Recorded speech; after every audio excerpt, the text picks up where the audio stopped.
గురూజీ 72 గంటల్లోనే ఫోన్లోని అద్భుతమైన జ్యోతిష్య పరిష్కారం చూపిస్తారు.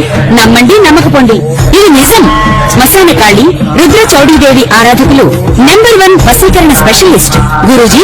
మనిషి పుట్టుక నుండి చనిపోయే వరకు వచ్చే అన్ని క్లిష్టమైన సమస్యలకు పరిష్కారం ఇక్కడ లభిస్తుంది. విద్య, ఉద్యోగం, వ్యవహారం, స్త్రీ ప్రేమ, పెళ్లి, సంతానం, స్త్రీ పురుష వశీకరణం, భూవశం, భార్యాభర్తల కలహాలు, కోర్టు సమస్యలు, విడాకుల సమస్యలు, చేతబడి, అప్పుల బాధ, ఇంకా మీకు ఎలాంటి సమస్యలు ఉన్నా 72 గంటల్లోనే శాశ్వత పరిష్కారం చేయబడును. శ్రీ గురుభ్యో నమః. హరి ఓం.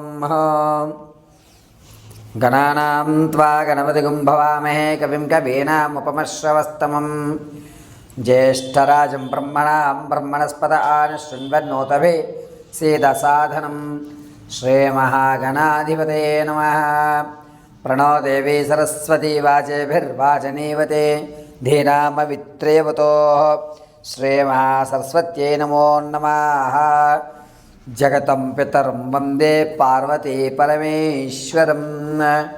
ఈశ్వర మహాదేవి మహారూపి మహాకాళీ మహాలక్ష్మీ మహాసరస్వతి అనుగ్రహ సిద్ధ్యర్థే.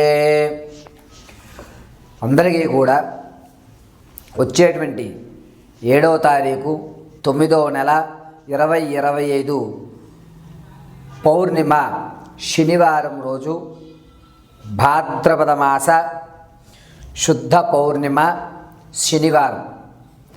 ఆ రోజు సంపూర్ణమైనటువంటి రాహుగ్రస్త చంద్రగ్రహణం అనేటువంటిది ఏర్పడుతుంది. ఈ రాహుగ్రస్త చంద్రగ్రహణం ఏర్పడటం వల్ల అందులోనూ కర్కాటక రాశి వారికి, శతభిష నక్షత్రయుక్త కుంభరాశి వారికి, కర్కాటక రాశి వారికి ఈ యొక్క గ్రహణము అనేటువంటిది మిక్కిలి దోషంగా గోచరిస్తోంది. అంతేకాకుండా ఈ యొక్క వృశ్చిక రాశి వారు, కర్కాటక రాశి వారు, కుంభరాశి వారు, ఈ 3 రాసుల వారు కూడా చంద్రగ్రహణ ప్రభావం వల్ల వచ్చేటువంటి నెలలో కొన్ని వినూత్నమైనటువంటి మార్పులు చోటు చేసుకుంటున్నాయి.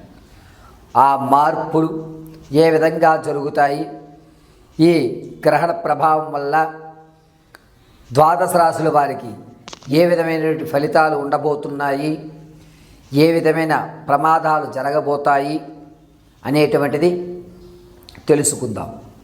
ఇందులో ముఖ్యంగా భాద్రపద మాస శుద్ధ పౌర్ణిమ శనివారం రోజు గ్రహణము అనేటువంటిది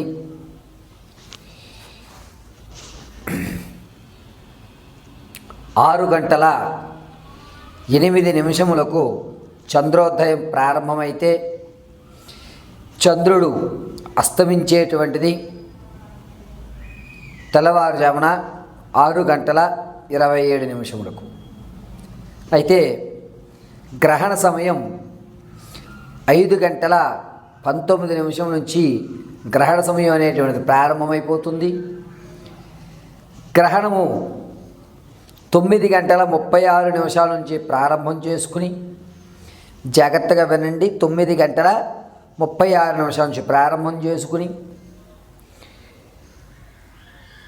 ఆ యొక్క గ్రహణ మోక్షము అనేటువంటిది, అంటే విడిపోవడం అనేటువంటిది 1:25 గావిస్తుంది. ఈ యొక్క సమయంలో చంద్రగ్రహణం సంభవించడం వల్ల అనేకమైనటువంటి మార్పులు ప్లానెట్లో జరిగి మీ జీవితంలో కొన్ని రాసుల వారికి అద్భుతాలు, మరికొన్ని రాసుల వారికి అనర్థాలు, కొంతమందికి అవకాశాలు అందిపుచ్చుకోవడానికి కావలసినటువంటి సమారాలు, మరికొంతమందికి అనుష్ఠాన పరులకి దేవత యొక్క అనుగ్రహం, పరిపూర్ణమైనటువంటి దేవతానుగ్రహము కలిగేటువంటి గోచరములు జరుగుతున్నాయి. గ్రహణం సమయంలో సాయం వేళ 5 గంటల్లోగా భోజనం ఆచరించేయాలి. ఈ గ్రహణం శనివారం రోజు శుద్ధ పౌర్ణమిలో ఏర్పడుతోంది కావున గర్భిణీ స్త్రీలు ఏ విధమైనటువంటి జాగ్రత్తలు తీసుకోవాలి, అందులోనూ ముఖ్యంగా కుంభ, కర్కాటక, మీన, వృశ్చిక ఈ 4 రాసుల వారు ఈ గ్రహణ ప్రభావం వల్ల ఏ విధమైనటువంటి ఇబ్బందులు పడతారు అనేటువంటి విషయం, దాంతోపాటుగా ఆర్థికంగా స్థిరపడడానికి ఈ గ్రహణం మనకి ఏ విధంగా సహాయపడుతుందా అనేటువంటి విషయాలు పరమశివుడి యొక్క అనుగ్రహంతో యథాశక్తానుసారము కూడా ఈ గ్రహణంలో మీరు చేయవలసిన పనులు, చేయకూడని పనులు, ఏ పని చేస్తే కలిసి వస్తుంది, ఏ పని చేస్తే మీరు ఇబ్బందులు పడుతున్నారు అనేటువంటి విషయాన్ని మీకు కూలంకషంగా తెలియజేయడం జరుగుతుంది. మేషం ప్రారంభం చేసుకుని మీనరాశి వరకు కూడా జరిగేటువంటి అన్ని విషయాలని కూడా మీకు క్లుప్తంగా ఈ యొక్క వీడియో ద్వారా మీకు తెలియజేయడం జరుగుతుంది. పరమేశ్వరార్పణమస్తు. తదుపరి తులారాశి.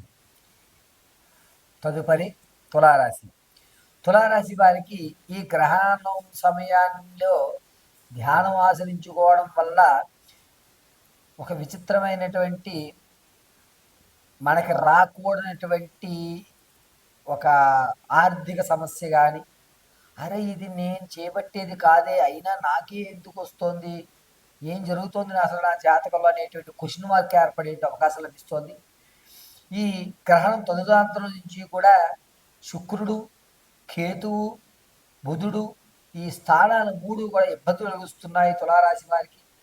కాబట్టి మీరు ఎన్నో కష్టాలు తట్టుకున్నారు. ఇప్పుడు వచ్చేటువంటి కష్టాన్ని తట్టుకోవడానికి కూడా మీ యొక్క మెదడుని సంసిద్ధం చేయండి. ఇప్పుడు వచ్చేటువంటి కష్టం కొంచెం ట్రిపికల్గా ఉంటుంది. నిత్యము ఎవరితో అయితే మీరు ఇది నా వాళ్ళు, ఇతరులకి నేను ఏదని చెప్పుకోవచ్చు అనేటువంటి వ్యక్తులు దూరమవడం, బంధాలు విడిపోవడం అనేటువంటి జరుగుతూ ఉంటుంది. కావున తులారాశి వారు ఈ యొక్క గ్రహణ సమయంలో ఖచ్చితంగా ఈశ్వరారాధన కానీ లేదా నృసింహ ఆరాధన కానీ చేయడం మంచిది. అది కూడా శనివారం రాత్రి 9 గంటల నుంచి ప్రారంభం చేసుకుని 1:40 వరకు నృసింహ మహామంత్రాన్ని పఠించుకోండి. ఉగ్రం వీరం మహావిష్ణుం జ్వలంతం సర్వతోముఖం నృసింహం భీషణం భద్రం మృత్యోర్నమామ్యహం అనేటువంటి మంత్రాలు చెప్పుకోండి. చక్కగా మీకు రావలసిన కష్టం పక్కదారి పెట్టేటువంటి అవకాశం లభిస్తుంది. విదేశాలు ప్రయాణం చేయాలి అనేటువంటి కోరిక కానీ, విదేశాల్లో ఉన్నవారు కానీ కాస్త ఇబ్బందులు కలిగించి మానసిక ఆందోళన అనేటువంటి కలుగుతుంది. కావున ఈ మంత్రాన్ని, నృసింహస్వామి వారి యొక్క మహామంత్రాన్ని పఠించుకోండి. అద్భుతమైన ఫలితాలు కనిపిస్తూ ఉంటాయి. అయితే గ్రహణ సమయంలో ఈ తులారాశి వారు స్ఫటికమాలను ధరించడం చాలా ఉత్తమమైన విషయం. గర్భిణీ స్త్రీలు ఎవరైతే ఉన్నారో వారు సాయంత్రం వేళ 5:18 మీరు తీసుకునే ఆహారం తీసుకోండి. కేవలం ద్రవ పదార్థాలు మాత్రం 5:48 నుంచి తీసుకోండి తప్ప ఎట్టి పరిస్థితుల్లో ఘన పదార్థాలు తీసుకోవద్దు. జనించేటువంటి శిశువు కాలు బొటన వేలు దగ్గర కాస్త ఇబ్బందులు కలిగేటువంటి అవకాశం ఎక్కువగా సంభవిస్తూ ఉంటుంది. కాబట్టి గ్రహణ నియమాలు పాటించుకోండి. శిశువు పరిపూర్ణమైన ఆరోగ్యవంతంగా జరించడం అనేది జరుగుతుంది. అంతేకాకుండా ఈ యొక్క గ్రహణము అనేటువంటిది తులారాశి వారికి వచ్చేటువంటి ప్రమాదం నుంచి తప్పుకోవడానికి ఒక మంచి అవకాశంగా చెప్పుకోవచ్చు. ఈ గ్రహణ సమయంలో ఖచ్చితంగా తులారాశి వారు ఉన్నతమైనటువంటి స్థితిని పొందడానికి నృసింహ మహామంత్రాన్ని పఠించండి. సర్వదము ఆ నారాయణుడు కటాక్షంతో తులారాశి వారికి జరిగేటువంటి విపత్తు అనేటువంటిది పక్కకి వెళ్ళేటువంటి అవకాశం లభిస్తూ ఉంటుంది.